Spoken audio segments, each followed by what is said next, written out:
Good morning, boys and girls. We are on to chapter 4, and Al Capone does my shirts. The name of this chapter is called American Laugh Nosed Beat, and the date is Sunday, January 6th, 1935. All right, so just a quick rundown. They've been getting a tour of the island because they just moved in a couple days ago, and so that's where we sit right now. And we're kind of learning a little bit more about the main character, his sister, and let's see where this goes. The next morning when I got up, I'm happy to find my father at the table reading the paper. I can feel how pleased he is to see me. This isn't something you can fake. Hey, he says. My mother's checking my sister's suitcase. I can't believe she's going today. I thought it was a week away at least. Remember, she's going to that boarding school, that special boarding school. Nat has the kitchen chair pulled into the living room, wedged between three crates. Hey, Natalie, the sun get up okay this morning? I ask, like I do every morning. She never answers, which used to really bug me. I hate being the brother of a stone. One day last year, I got so mad, I just walked right by her, didn't say anything, not one word. That day, after I left for school, my mom said Natalie sat outside my room and cried for 2 straight hours. Natalie isn't a crier, she's a screamer. You never see her cry for plain old hurt. I'd say my mom made it all up, but she didn't know I'd snubbed Natalie. My mom had no idea why Natalie had cried.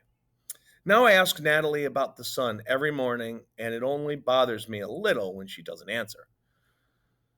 So, what would you like for breakfast on this very special day? My mother asks her. Lemon cake, Natalie says.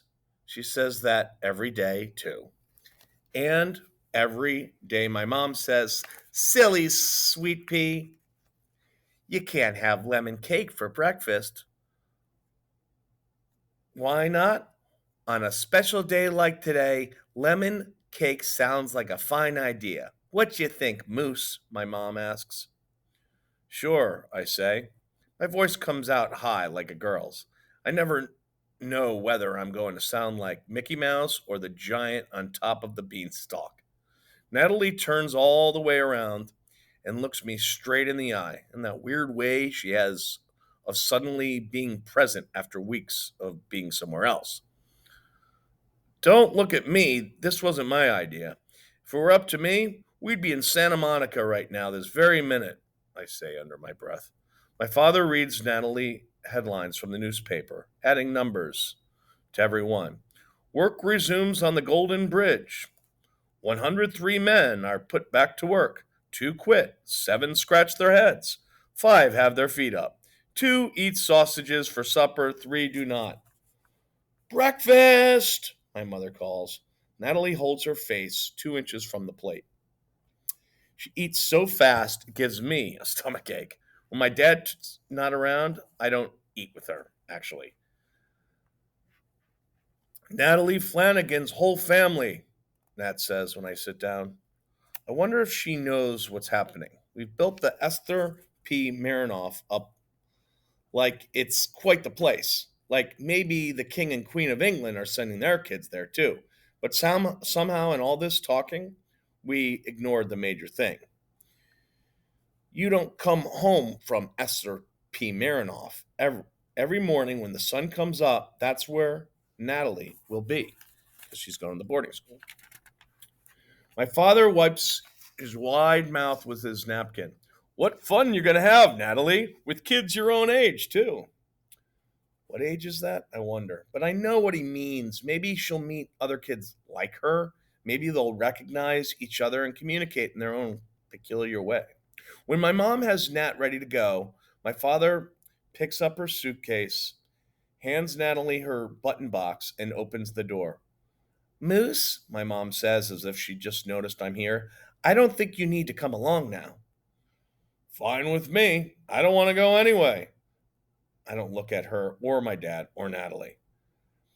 Helen, my father's voice has a sting to it. I just don't think he'd want to, Cam. my mother says. Of course, Moose is coming. He hands Nat's suitcase to me and pats me on the back. We can't do this without him. This reminds me of the time when I was 6 and my mom shipped me off to live at Graham's. She packed every pair of underwear I owned and she made it like some big treat. When we got there, my Graham had an awful scowl on her face. She gave me a big hug and glared at my mother like I'd never seen her do.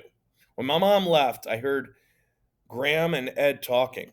Some cockamamie psychiatrist decides the problem is Natalie doesn't get enough attention, and Helen ships him off. Our Matthew, I'm happy as a pig in mud to have him here, but it's a darn fool thing. What a child doesn't have a brother or sister. Half the world has 7 or 8. Having a brother doesn't make Natalie the way she is. One look at the two of them together, and that big shot psychiatrist would have known that.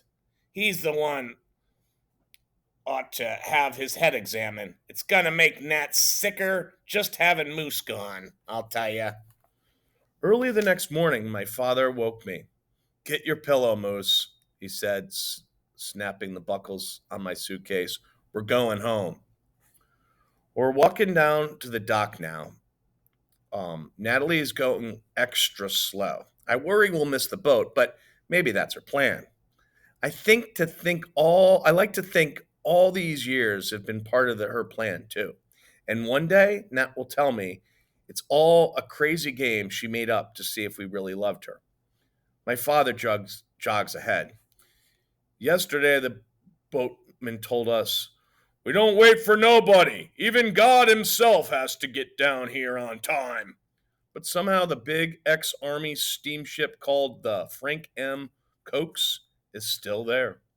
My mother walks through the snitch box. It's a metal detector designed to make sure no one is bringing guns on the island.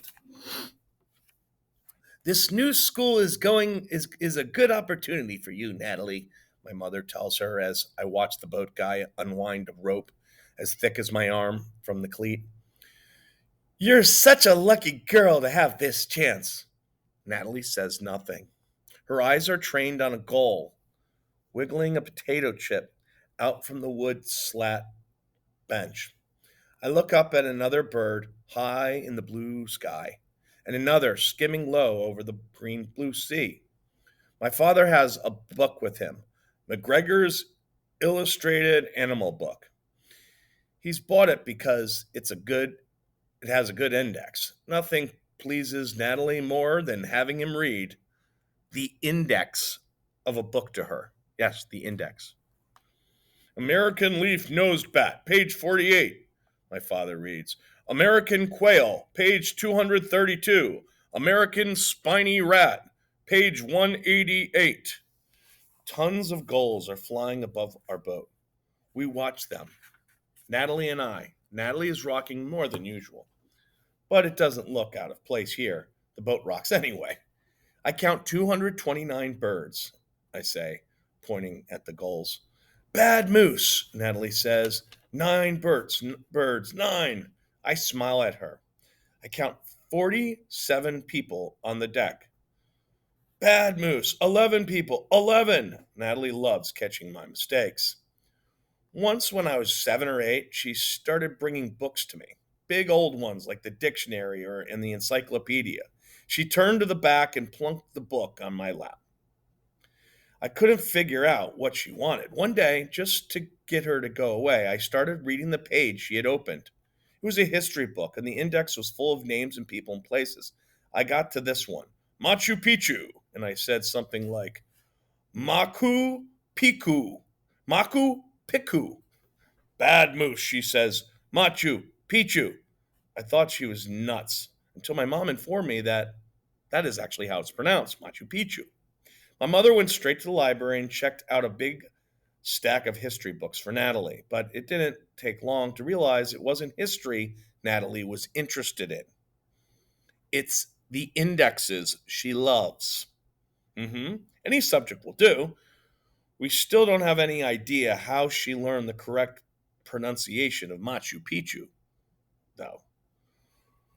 We're coming onto the dock in San Francisco now. 12 minutes to get to Alcatraz, 20 years to get back, my dad says. The cons always say. Get it? 12 minutes there, 20 years to get back. We sit a minute watching a church going family walk down the gangplank. The toddler goes backward, hanging on the handrail and cautiously moving his squat leg down plank by plank. Everybody smiles at how careful he is. Going to be an insurance man when he grows up, his dad winks at my mom. All right, troops, move them out, my father says, but my mom seems stuck in her seat. She's staring at the toddler who is walking across the dock, holding tight to his mom's hand. My mom blows her nose with her handkerchief. She's blinking fast, trying to keep back her tears. When Natalie sees this, she curls up in a tight little ball on the wood slat seat and will not move. My mother pulls herself together and tries to sound cheerful again. Natalie, honey, I have a little cold. That's all, sweet pea. Now, come on, sweetheart. This is a wonderful day. Her voice sounds fake, and Natalie knows it. She pulls her knees tighter into herself. My father whispers that he hopes he won't have to carry her. He squats down on one knee and talks to Nat for a long time. The boatman nods to my mom and taps on his wrist to signal the time to get off. My mother fusses with her gloves, pulls her hat brim low, and walks across the deck to talk to him. I shift my weight from one leg to the other and back. Finally, my father's head pops up. He looks at me. Moose, can you get her up? He asks. Everybody who's getting off needs to get off, the boatman booms as people begin boarding for the trip back to Alcatraz. I look around searching for an idea. I grab the book and flip to the back.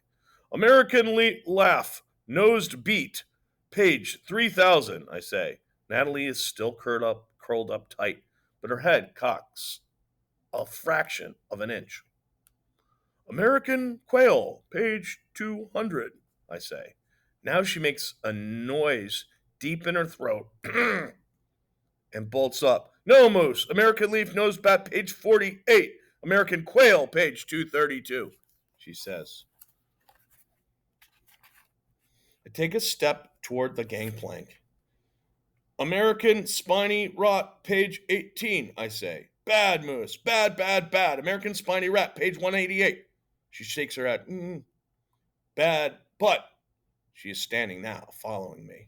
Step by step, page by page, I get her off the boat. Now my dad has the brown suitcase, my mom is smiling, and Natalie is next to me. She finds my hand. She grips my fingers together so hard it hurts. Natalie has held my hand maybe once before my whole life.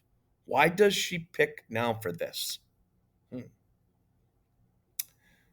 This is the right thing to do, I tell myself, but I don't believe it. This is another one of my mother's crazy ideas.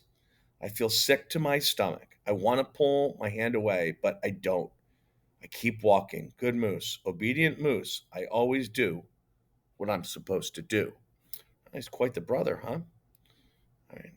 All right, boys and girls. The next one's going to be Murderers Darn My Socks. And that's going to be on the same day, Sunday, January 6th, 1935. All right. Until next time, boys and girls.